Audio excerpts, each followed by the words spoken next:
Today's topic में हम क्या देखने वाले हैं? आज हम बात करेंगे ऑर्डर ऑफ रिएक्शन, अभिक्रिया की कोटि की बात करेंगे। कोटि क्या होता है इस पर हम देखेंगे, और यूनिट ऑफ रेट कांस्टेंट। भाई रेट कांस्टेंट पहले हम पढ़ चुके हैं, इसको किससे डिनोट करते हैं? के से। के से बात कर रहे थे, यूनिट ऑफ रेट कांस्टेंट के की यूनिट की बात करेंगे, वेग स्थिरांक की बात करेंगे, और किसकी बात करेंगे? कोटि की बात करेंगे। ये दो टॉपिक आज हम जो कि इंपॉर्टेंट हैं, और क्वेश्चन एनसीईआरटी में भी, नीट जेईई में भी अक्सर आते रहते हैं। इससे साथ ही साथ कुछ क्वेश्चंस को भी प्रैक्टिस करेंगे, क्योंकि उन्हें हमें नहीं छोड़ना है। क्वेश्चन प्रैक्टिस हमारे लिए बहुत ही भाई जरूरी है। अब चलिए अभिक्रिया की कोटि की बात करते हैं। देखिए कोटि की बात करें, कोटि होता क्या है, ऑर्डर ऑफ रिएक्शन क्या है, इसकी हम बात करें। देखिए इसको अभी देखेंगे, पहले हम इसको समझने की कोशिश करते हैं कि ऑर्डर ऑफ रिएक्शन क्या है, कोटि क्या होती है। सर देखिए इसको कहते हैं हिंदी में कोटि और ऑर्डर ऑफ रिएक्शन। तो हिंदी माध्यम के जो विद्यार्थी चैनल को देख रहे हैं उनके लिए भी काफी यूजफुल है। यहाँ पर हिंदी और इंग्लिश दो बोथ लैंग्वेज में कंटेंट आपके लिए उपलब्ध रहता है। देखिए कोटि है क्या, कोटि क्या होती है?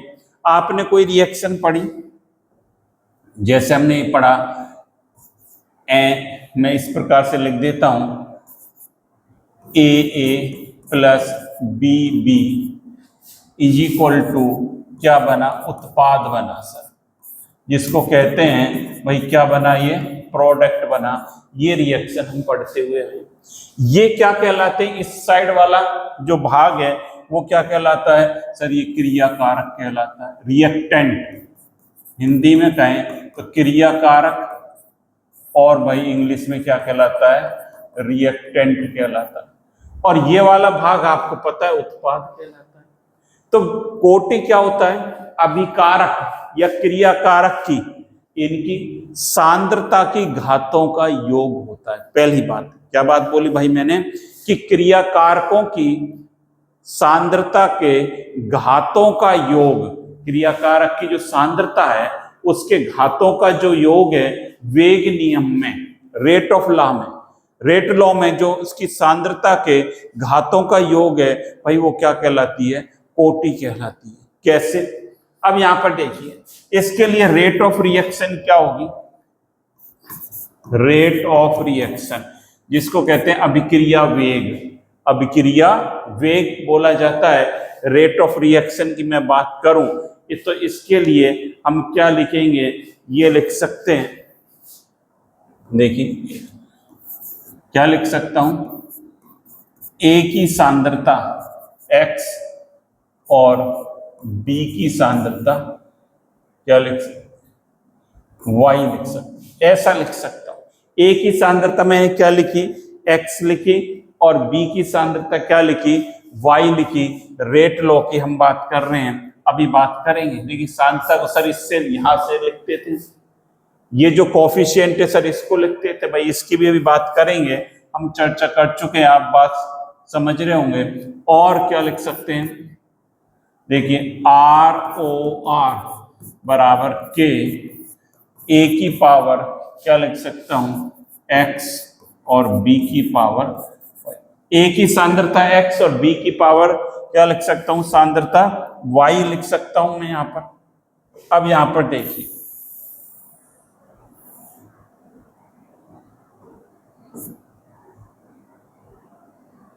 देखिए ये जो वेग नियम, ये क्या है? रेट लॉ, ये कहलाता है रेट लॉ, वेग नियम। वेग नियम में आपने पढ़ा है पिछली क्लास, जिस बच्चों ने पिछली क्लास देखी है और क्या पढ़ा है, वेग नियम में ये जो कोफिशिएंट है, ये जो गुणांक लिखा हुआ है वेग नियम में, A बराबर X हो भी सकता है और क्या हो सकता है? A बराबर X नहीं भी हो सकता। दोनों ही बातें संभव हैं। और भाई क्या हो सकता है? Y बराबर B हो सकता है, या B बराबर ये लिख देते हैं पहले, B बराबर क्या हो सकता है? Y, और B बराबर नॉट इक्वल टू वाई। दोनों हो सकती है बातें। जो एलिमेंट्री रिएक्शन है अभी बात करेंगे, जो प्राइमरी रिएक्शन जो एक पद में होती हैं उनमें तो बराबर होते हैं, और जो कॉम्प्लेक्स रिएक्शन है जो जटिल अभिक्रियाएं हैं उनमें बराबर भाई नहीं होते। तो रेट ऑफ रिएक्शन बराबर क्या आ गया, के ए की पावर एक्स और बी की पावर वाई आ गया। मैं ऐसा लिख सकता हूं इसको। अब देखिए ऑर्डर ऑफ रिएक्शन की जब बात करूंगा क्या करूंगा, अभिक्रिया की कोटि यहां लिख देता हूं, अभिक्रिया कोटि एन क्या लिखेंगे, order of reaction is equal to, क्या बोला था हमने कि अभिकारकों की सांद्रता पर जो भाई घात लगी हुई है, भाई यहां देखिए दादा, अभिकारक ये है ए, इसकी सांद्रता बड़े ब्रैकेट में लिख दिया, ये सांद्रता बन गई, और इस पर जो घात लगी हुई है एक्स, और बी पर भाई घात क्या लगी हुई है सर, वाई लगी हुई है, और ये क्या बन जाएगी, अभिक्रिया की कोटि बन जाती है सर। ये क्या बन जाती है, अभिक्रिया की कोटि। ये हमें पढ़ना है, ये अभिक्रिया की कोटि का फॉर्मूला हो गया। ये इंपॉर्टेंट बात है कि सांद्रता के घात का जो लगी हुई है उनको हमें क्या कर देना है, सम कर देना है, जोड़ देना है, तो हमें क्या निकल कर आ जाएगी, कोटि आ जाएगी। x, ये a और b जो है ये कोफिशिएंट गुणांक कहलाते हैं। ये x और y के बराबर हो भी सकते हैं बच्चों, और नहीं भी हो सकते, वो रिएक्शन पर डिपेंड करता है। अब यदि ये बराबर नहीं है या बराबर हैं, जो भी है, इस पर जो सांद्रता की घात लगी होगी भाई वो क्या कहलाएगी, इसकी उसका जोड़ कर दो, और क्या कहलाती है, कोटि कहलाती है। अब हम बात करें, हम कहेंगे ए के रेस्पेक्ट में कोटि कितनी है, अभिकारक ए के रेस्पेक्ट में मैं बात करूं,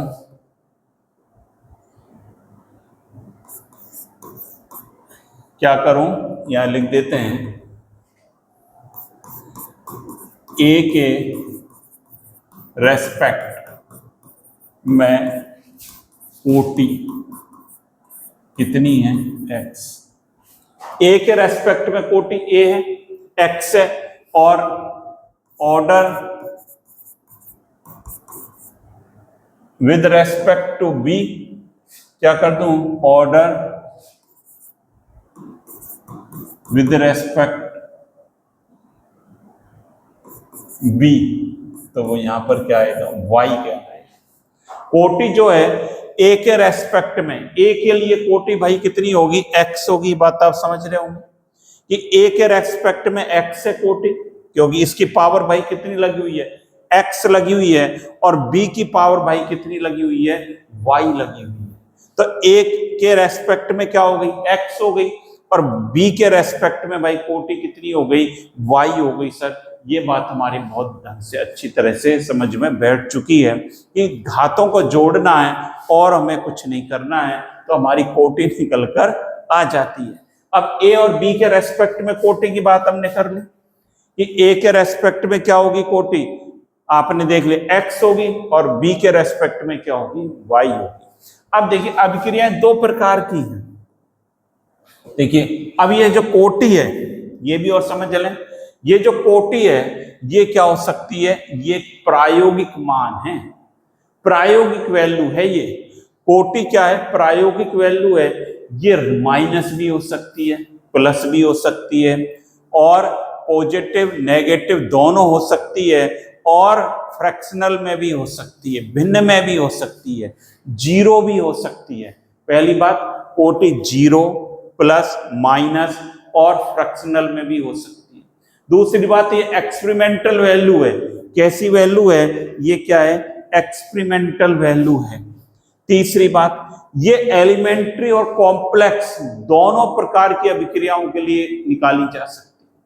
तीन बातें हम बोल चुके हैं, तीन बातें मैं आपको बता चुका हूं कि कोटि माइनस, प्लस, जीरो और फ्रैक्शनल में भी हो सकती है, भिन्न में भी हो सकती है। दूसरी बात, ये एक प्रायोगिक वैल्यू है, प्रायोगिक रूप से निकाला जाता है, इसको थ्योरेटिकल वैल्यू नहीं है।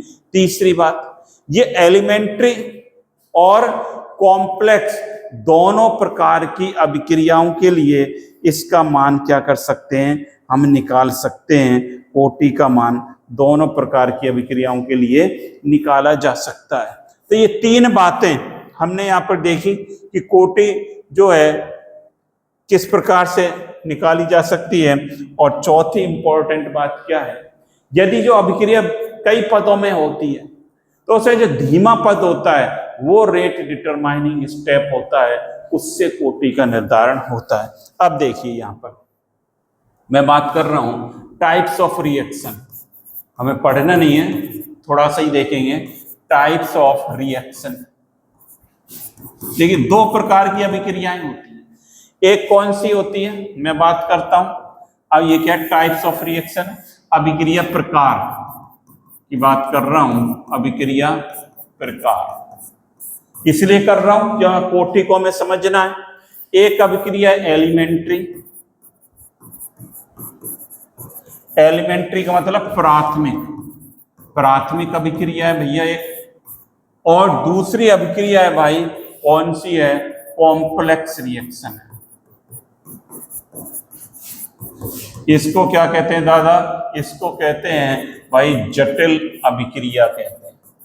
कॉम्प्लेक्स तो आप समझते ही हैं सर, ये बात तो हम अच्छी तरह समझते हैं। एलिमेंट्री प्राइमरी हो गया और कॉम्प्लेक्स भाई क्या हो गया, जटिल अभिक्रिया होगी। तो दो प्रकार की अभिक्रिया यहां पर हो गई। अब देखिए जो एलिमेंट्री रिएक्शन है, मैं बात कर रहा हूं एलिमेंट्री रिएक्शन, एलिमेंट्री रिएक्शन की बात कर रहा हूं। इनको कहते हैं भाई क्या कहते हैं, प्राथमिक अभिक्रिया, प्राथमिक। अब देखिए ये एक स्टेप में होती हैं, वन स्टेप में क्या होती हैं, वन स्टेप में होती है, प्रोसीड इन वन स्टेप, ये हम लिख सकते हैं वन स्टेप में होती है। जैसे कोई अभिक्रिया है ए से ए प्लस बी से बी और ये बना प्रोडक्ट, उत्पाद बना। दो प्रकार की अभिक्रियाओं की बात करेंगे। जो एक पद में होती है भाई, एक पद का मतलब क्या हो गया कि क्रियाकारक लिए हमने, दोनों आपस में क्रिया कर जाएं और उत्पाद बना दें भाई, वो क्या कहलाएगी, एक पद अभिक्रिया कहलाएगी, कोई और कुछ नहीं होगा। दो क्रियाकारक को मिलाया उत्पाद बन गया सीधे से। सिंगल स्टेप रिएक्शन हुई। ये जो सिंगल स्टेप रिएक्शन है, अभी हम इनको भी देखेंगे, जैसे हम बात करेंगे सिंगल स्टेप रिएक्शन की भी कईयों की हम बात करेंगे, तो उसमें जो देखेंगे हम वो क्या होगी, सिंगल स्टेप रिएक्शन होगी। जैसे ये NH4NO2 है, ये सिंगल स्टेप, इसका डिकम्पोजिशन हम करें सिंगल स्टेप में हो जाएगा। बात करेंगे अभी इसको भी। यहां पर देखिए क्या बताना चाह रहा हूं मैं आपको कि ये सिंगल स्टेप में होगी। उसके लिए जो कोटि है, कोटि का जब निर्धारण करेंगे तो इनकी पावर का हम क्या कर दें, सम कर दें। पावर का सम कर देंगे तो क्या हो जाएगी, हमारी सिंगल कोटि के रिएक्शन के अकॉर्डिंग क्या आ जाएगी, कोटि आ जाएगी। इसके लिए रेट ऑफ रिएक्शन की मैं बात करूं, जैसे रेट ऑफ रिएक्शन क्या होगा, ए की पावर ए और बी की पावर भाई बी होगा। इस समानुपाती के चिन्ह को हटाता हूं तो ROR बराबर हम क्या लिख के, ए की पावर ए और यहां पर क्या लिख दिया, बी की पावर हमने क्या लिख दिया, बी लिख दिया। यही तो आएगा। इसके लिए ये वेग नियम हो गया, ये क्या हो गया, रेट लॉ, ये कहलाता है इसके लिए रेट लॉ, वेग नियम। ये अभिक्रिया के वेग की हमने बात करी थी। अब इसके अकॉर्डिंग जो सिंगल स्टेप में रिएक्शन होंगी, इसके लिए कोटि क्या होगी, ऑर्डर, या जिसको कहेंगे कोटि क्या होगी, इसको किससे रिप्रेजेंट करते हैं, N से,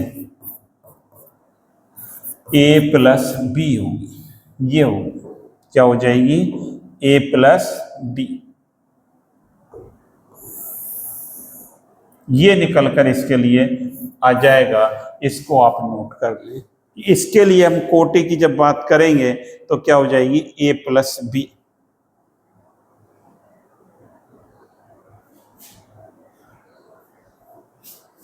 और के तो आप जानते हैं, यहां पर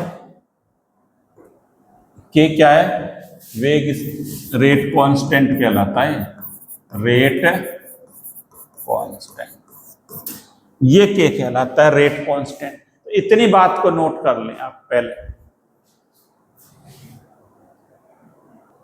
कर लिए नोट, बहुत बढ़िया। तो ये बात आप समझ गए होंगे कि कोटि क्या है, ये बात आपने समझ ली। अभी और भी देखेंगे, ये हमने समझ लिया कि भाई कोटि क्या होती है, ये इसकी डेफिनेशन भी देखेंगे अभी, कि ये सारी चीज हम देखेंगे। पहले तो इसको आप समझें, कोटि क्या होती है, अभिकारकों की सांद्रता के घातों का क्या होती है, योग होती है, वो क्या कहलाती है, ऑर्डर ऑफ रिएक्शन कहलाती है। और जो सिंगल स्टेप रिएक्शन है, वो प्राइमरी जो एलिमेंट्री रिएक्शन, और जो मोर देन वन स्टेप प्रोसीड होती हैं, वो भाई क्या कहलाती हैं, कॉम्प्लेक्स रिएक्शन कहलाती हैं।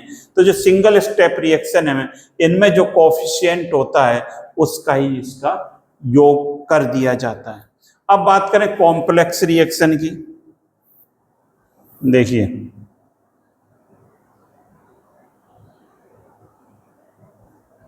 यहां पर देखिए, कॉम्प्लेक्स रिएक्शन, इसका क्या मतलब है,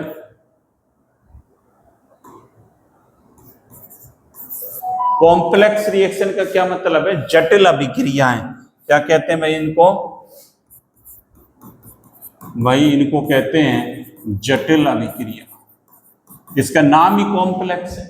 that means that is proceed in more than one step, क्या लिखूंगा, which proceed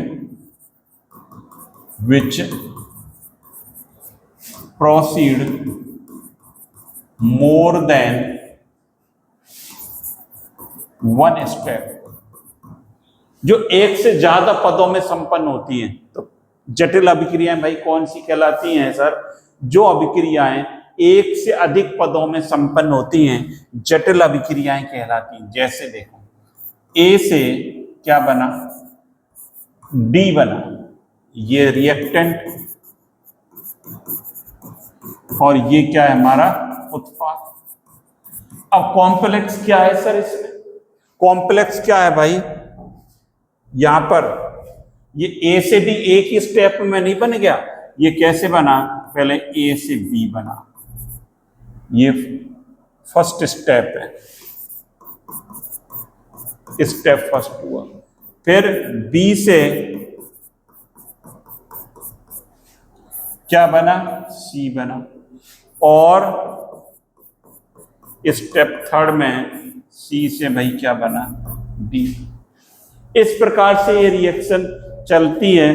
ये एक स्टेप में रिएक्शन नहीं हो रही है, जो हमें दिख तो एक ही स्टेप में रही है कि ए से डी बन गया, लेकिन ए से डी एकदम नहीं बन गया, कई स्टेप से गुजरना पड़ा। ये क्या कहलाता है, फास्ट स्टेप है इसका, ये इसका स्लो है, और भाई ये भी फास्ट है। अब रेट का निर्धारण किससे होगा, rate of reaction, rate law जब हम बात करेंगे तब यहां पर हमें किस स्टेप से होगा। मैंने कहा ये एक्सपेरिमेंटल डेटा जी हैं सारे, थ्योरेटिकल हमें पता नहीं चलता भाई इनका, ये एक्सपेरिमेंट करने से पता चलता है। ये जो स्लो स्टेप होता है ये क्या होता है, आरडीएस होता है। आरडीएस क्या होता है, आरडीएक्स नहीं है भाई, कभी आप सुनो आरडीएक्स से, सब ये तो बहुत खतरनाक चीज है। ये क्या है, आरडीएस। आरडीएस का मतलब क्या है, रेट डिटरमाइनिंग स्टेप, वेग निर्धारक पद। हिंदी में क्या बोलेंगे भाई, क्या बोलेंगे इसको, वेग निर्धारक पद। ये वेग का निर्धारण करेगा, ये बात हमें आनी चाहिए। जब हम जो कॉम्प्लेक्स रिएक्शन है उसमें RDS वेग निर्धारक पद कौन सा होता है, हमें ये याद रखना है कि सर ये स्लो स्टेप जो है इसका भाई वेग निर्धारक पद होता है। तो ये वेग निर्धारक पद है इसका। अब देखिए, अब इसके डेफिनेशन पर आते हैं। अब देखिए क्या कहते हैं, डेफिनेशन में क्या लिखी हुई है। वेग समीकरण में अभिकारकों की सांद्रता के घातांकों पावर्स का योग उस अभिक्रिया की कोटि कहलाती है। यही बात अभी हमने करी थी कि वेग समीकरण में क्या कहेंगे कि जो अभिकारक है उसकी सांद्रता के घातांकों का योग क्या कहलाती है, वही कोटि कहलाती है। किसी अभिक्रिया की कोटि शून्य भी हो सकती है, ऋणात्मक भी हो सकती है, धनात्मक भी हो सकती है, भिन्नात्मक भी हो सकती है। ये चार बातें हमने करी थी। जीरो हो सकती है, माइनस, प्लस, और क्या हो सकती है, भिन्न में भी हो सकती है। इसे प्रायोगिक रूप से निर्धारित किया जा सकता है। ये थ्योरेटिकल वैल्यू नहीं है, ये बच्चों क्या है, एक्सपेरिमेंटल वैल्यू है। प्रायोगिक रूप से निर्धारित करेंगे। ये प्राथमिक तथा कॉम्प्लेक्स दोनों प्रकार की अभिक्रियाओं के लिए परिभाषित होती है। दोनों प्रकार की परिभाषित क्या लिखेंगे, परिभाषित होती है। तीसरी बात, यदि कोई अभिक्रिया विभिन्न चरणों में होती है तो सबसे धीमा चरण पद नियत चरण रेट डिटरमाइनिंग स्टेप कहलाता है। ये चार इंपॉर्टेंट बातें हमें याद करनी है। ये चार बातें कि एक्सपेरिमेंटल वैल्यू है, इसका मान कैसे हो सकता है, पॉजिटिव नेगेटिव, एलिमेंट्री कॉम्प्लेक्स दोनों के लिए है। और रेट RDS क्या होगा, RDX नहीं, RDS क्या होगा भाई, रेट डिटरमाइनिंग स्टेप होगा। अब जो इंग्लिश मीडियम के स्टूडेंट है वही बातें यहाँ पर लिखी हुई है, उनके लिए भी चार बातें। The sum of powers of the concentration of the reactant in the rate law expression is called the order of that chemical reaction. क्या कहलाएगा, सम ऑफ द पावर कर दें, पावर्स का सम कर दें रेट लॉ एक्सप्रेशन में, वो क्या कहलाएगा, हमारा ऑर्डर कहलाएगा। Order of reaction can be zero, negative, positive और फ्रैक्शन में भी हो सकती है। It can be derived experimentally, experimentally derived कर सकते हैं। It is defined for both elementary as well as complex reaction. If a reaction take place in different step, then the slowest step is the rate determining step हमारा कहलाता है। और इन सब बातों को भी आप नोट कर लेंगे। ये सारी बातें भाई आपको नोट करनी है बढ़िया ढंग से, ये इंपॉर्टेंट बातें हैं। और हिंदी मीडियम वाले स्टूडेंट भी इन बातों को आप नोट कर लें, सभी बातों को। फिर आगे की हम एग्जाम्पल्स देखेंगे कि एग्जाम्पल से किस प्रकार से रेट डिटरमाइनिंग किया जाता है। तो ये आपने नोट कर लिया, बहुत बढ़िया। अब देखिए एग्जाम्पल्स की बात करते हैं।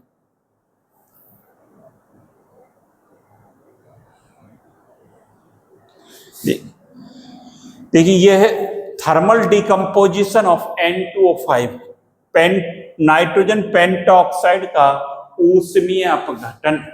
N2O5 है, अब उसका ऊष्मीय अपघटन किस प्रकार से होता है इसको समझें। देखिए 2N2O5, इसका थर्मल डिकम्पोजिशन डेल्टा का साइन लगाया जाता है, क्या देगा 4NO2 प्लस क्या देता है O2। ये हमें मिलता है इसके थर्मल डिकम्पोजिशन से। जब इसका थर्मल डिकम्पोजिशन भाई करेंगे तो ये हमें मिलता है इसके थर्मल डिकम्पोजिशन से। मतलब नाइट्रोजन पेंटॉक्साइड का जब डिकम्पोजिशन होगा तो ये प्रोडक्ट है हमारे। अब ये बनेंगे कैसे, ये एक स्टेप में नहीं होती, ये कॉम्प्लेक्स रिएक्शन है। अब देखिए कॉम्प्लेक्स रिएक्शन है तो ये कैसे होगी सर, देखिए स्टेप जो फर्स्ट होगा वहां क्या होगा, ये N2O5 जो है ये हमें क्या देगा, N2O5 का जब डिकम्पोजिशन होगा तो ये हमें क्या दे देगा, N2O3 प्लस O2। पहले स्टेप में ये मिलेगा, ये फर्स्ट स्टेप कहलाता है इस रिएक्शन का। देख रहे हैं अभी हमने बात करी थी कॉम्प्लेक्स रिएक्शन की, उसका ये एग्जाम्पल है, बहुत बढ़िया एग्जाम्पल है। N2O5 क्या देगा, N2O3 प्लस O2 देगा। अब जो दूसरा स्टेप है यहां पर ये जो बना N2O3, क्या बना N2O3, तो ये क्या दे देता है NO प्लस N, ये देता है, क्या देता है NO प्लस NO2 हमें देता है। ये जो स्टेप है भाई इसको भी नोट करते जाना, ये हमारा क्या है, ये स्लो स्टेप होता है। ये भाई कैसा है, स्लो स्टेप है, और ये कैसा है, फास्ट स्टेप है। अब ये कैसे पता है, ये एक्सपेरिमेंटल वैल्यू है, सारी क्या है एक्सपेरिमेंट करने से पता चलता है। अभी हमने बात करी थी। अब देखिए थर्ड जो स्टेप है, थर्ड स्टेप में ये जो NO बना ये N2O5 के साथ रिएक्ट कर लेता है और क्या दे देता है 3NO2, क्या दे देता है 3NO2, ये बनाता है। ये भी क्या ऐसा होता है, फास्ट है, फास्ट स्टेप। तो N2O5 का जब थर्मल डिकम्पोजिशन होगा तो इस प्रकार से होता है। अब इसका देखिए हमने पढ़ा था RDS भाई क्या होता है, जो स्लो स्टेप होता है, और इसका RDS क्या है, ये है, ये किसका क्या है RDS। इससे रेट का डिटर्मिनेशन होगा। अब इन तीनों स्टेप को यदि हम जोड़ दें, सम कर दें, तीनों स्टेप को मैं जोड़ देता हूं तो आपको पता है यही रिएक्शन मिल जाएगी। देखो करके बता देता हूं आपको। देखिए इसको थोड़ा सा मैं छोटा कर रहा हूं, थोड़ा सा इसको हम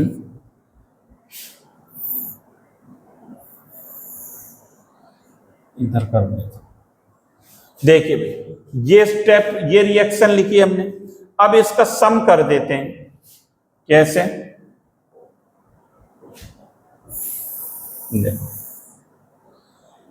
इनको यदि जोड़ते हैं, तीनों रिएक्शनों को यदि भाई जोड़ दें, हम जोड़ देता हूं मैं, तो देखो क्या होगा, ये इधर ये कैंसिल, ये कैंसिल, और ये कैंसिल, ये कैंसिल हो गया। तो यहां तो क्या रह गया 2N2O5, N2O5 ये रह गया, इज इक्वल टू क्या बन गया 3 और 1 4, 4NO2 प्लस O। यही रिएक्शन हमारी निकल कर आ गई, और ये रिएक्शन आपकी बन, यही फाइनल रिएक्शन हमारी बन गई। इस बात को आप समझ रहे हो कि N2O5 का हमने थर्मल डिकम्पोजिशन कराया, इसका थर्मल डिकम्पोजिशन करा तो 4NO2 प्लस O2 बनता है। अब ये कॉम्प्लेक्स रिएक्शन है, ये कैसे होती है इसको हमने देखा यहाँ पर। भाई इसको किस प्रकार से होती है, 3 पदों में होती है, और पहला पद इसका स्लोएस्ट स्टेप है RDS। ये क्या है RDS है सर इसका। ये जो RDS है ये रेट का डिटर्मिनेशन करेगा। अब ये कैसे करेगा इसको भी समझा। देखिए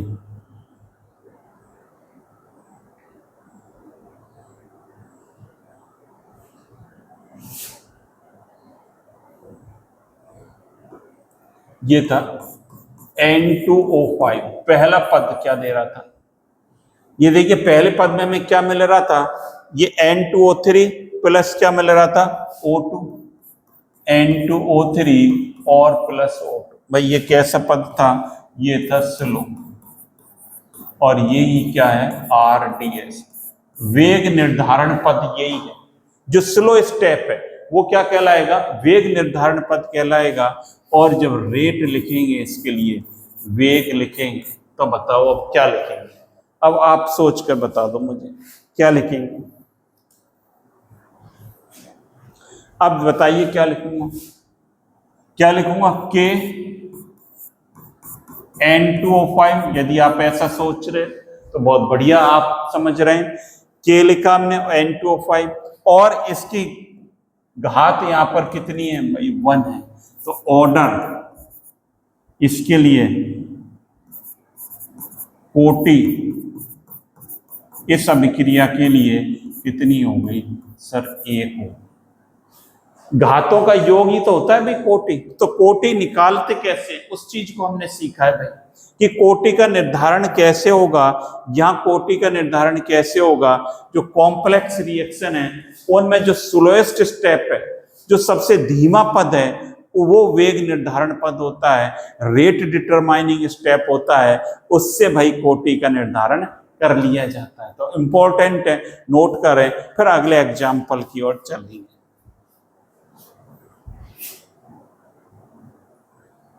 ये कर लिए नोट आपने, बहुत बढ़िया। अब चलिए अगले एग्जाम्पल की तरफ चलें। अगला एग्जाम्पल देखिए, ये उदाहरण नोट कर लिया आपने। अब देखिए इथाइल एसीटेट का क्षारीय माध्यम में हाइड्रोलिसिस करते हैं।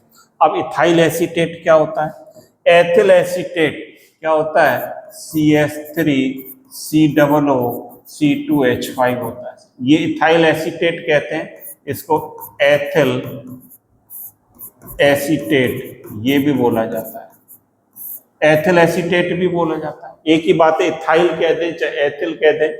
इथाइल एसीटेट का हम क्षारीय जल अपघटन करें, डेट मीन्स इसकी रिएक्शन NaOH के साथ कर दो आप, NaOH के साथ करोगे तो प्रोडक्ट यहां पर क्या बनेगा, सोडियम एसीटेट क्या बनेगा, CH3COO Na प्लस क्या बन गया, C2H5OH बना। ये प्रोडक्ट बना, यहां पर नोट करें एक बार।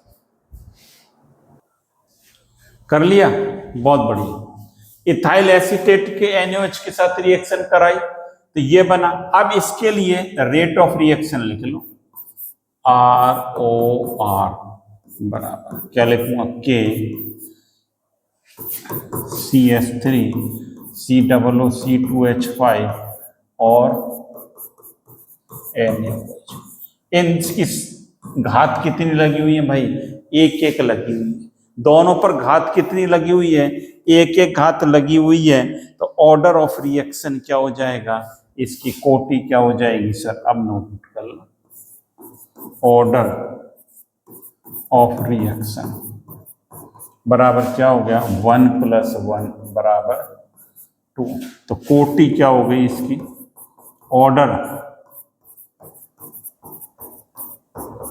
2 हो गया। इस रिएक्शन के लिए क्या हो गया, 2 हो गया सर।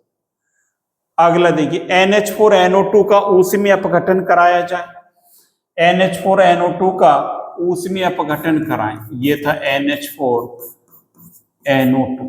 अब देखिए इसका वो थर्मल डिकम्पोजिशन यदि कराया जाए तो ये किस में कन्वर्ट हो जाता है, N2 + 2H2, ये बना देता है, यही देगा, N2 + 2H2 हमें मिल जाता है। अब इसके लिए कोटि अब तो आप बता ही सकते हो दादा, इसके लिए कोटि क्या होगी बेटा, देखिए ऑर्डर ऑफ रिएक्शन कोटि, जिसको किससे रिप्रेजेंट करते हैं, N से, बराबर क्या, कैसे लिखेंगे, इसके लिए पहले रेट ऑफ रिएक्शन लिख लें, बराबर K क्या लिखूंगा, NH4N। अभिकारक की सांद्रता लिख दें यहाँ पर कितनी, 1, तो कोटि भी इसकी क्या हो गई, 1 हो गई। इसकी कोटि क्या हो गई, 1 हो गई। इसको देखो पहले, हाइड्रोजन आयोडाइड का निर्माण, हाइड्रोजन आयोडाइड HI होता है, तो क्या लिखेंगे, H2 + I2 = 2HI। क्या लिखते हैं, 2HI, ये लिखते हैं, H2 + I2 = 2HI, ये लिखेंगे हम। अब इसके लिए निकाल दो फटाफट, कोटि भाई क्या हो जाएगी, पहले रेट ऑफ रिएक्शन लिख लो, ROR बराबर K, H2 की सांद्रता 1 और I2 की सांद्रता भी क्या लिख दूंगा, 1। ऑर्डर ऑफ रिएक्शन जिसको N से लिखते हैं और क्या बोलते हैं, कोटि क्या हो जाएगी, 1 + 1 = 2 हो गई। इसमें भी कोई दिक्कत नहीं होनी चाहिए, इसके लिए कोटि कितनी हो जाएगी, 2 हो जाएगी। और देखिए ये रह गया था, लेकिन NO2 का अपघटन कराया जाए, NO2 का हम क्या करें, अपघटन कराएं, डिकम्पोजिशन ऑफ NO2 कैसे कराएंगे, 2NO2 इसका डिकम्पोजिशन हो, NO2 का हम क्या करें भाई, डिकम्पोजिशन करें तो ये क्या देगा, 2NO प्लस ये देता है 2NO प्लस O2। अब इसके लिए रेट ऑफ रिएक्शन लिख लो पहले, ROR बराबर क्या लिखेंगे, K और NO2 की पावर यहां पर अब कितनी लगाऊंगा, 2 लगाऊंगा, यहां पर कितनी लगाऊंगा, 2। जब तक कॉम्प्लेक्स ना कहा जाए रिएक्शन को एलिमेंट्री मानना है भाई हमें। अब इसके लिए ऑर्डर क्या हो जाएगा, ऑर्डर ऑफ रिएक्शन बराबर क्या हो जाएगा, N2 हो गया। सांद्रता की घातों का योग करते हैं, सांद्रता पर जो घातें लगी हुई है, पावर से लगी हुई है भाई, उसका क्या कर दें हम, योग कर दें, तो ये क्या आ जाती है, कोटि आ जाती है मुन्ने। ये बात आपने बढ़िया ढंग से आज समझ ली, तो इसको नोट कर लें। एक दो एग्जाम्पल और हैं, उनको हम समझेंगे, तब आपके बात क्लियर हो पाएगी। ये बात बहुत बढ़िया ढंग से क्लियर हो गई होगी सारी, पर नहीं हुई है तो एक एग्जाम्पल और अभी हम देख सकते हैं। वेग स्थिरांक देखिए, इसका पार्ट 2 हो जाएगा, वेग स्थिरांक की भी बात करेंगे, सेकंड पार्ट में कर लेंगे, कोई नहीं। देखिए FeCl3 और SnCl2 की अभिक्रिया कैसे होती है, यहां पर देखिए 2FeCl3 प्लस SnCl2, इससे हम प्रोडक्ट क्या बनाएंगे, बताओ भाई, दिमाग में लाइए कि क्या प्रोडक्ट बनेगा। प्रोडक्ट बनाओ आप सभी, क्या बनेगा, यदि आपने ये बनाया है 2FeCl2 प्लस SnCl4, यदि ये प्रोडक्ट बनाया, बिल्कुल सही बनाया भाई आपने, आज तो मजा ही आ गया।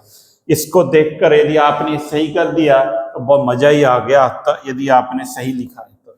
इसके लिए रेट ऑफ रिएक्शन देखो बराबर के, अभिकारक ये है, FeCl3 की सांद्रता कितनी, 2, कोफिशिएंट यहां पर कितना लग रहा है, गुणांक जो लिखा है उसको लिख देते हैं, और SnCl2 की पावर कितनी है, 1, कुछ भी नहीं है तो 1 मानेंगे। Order of reaction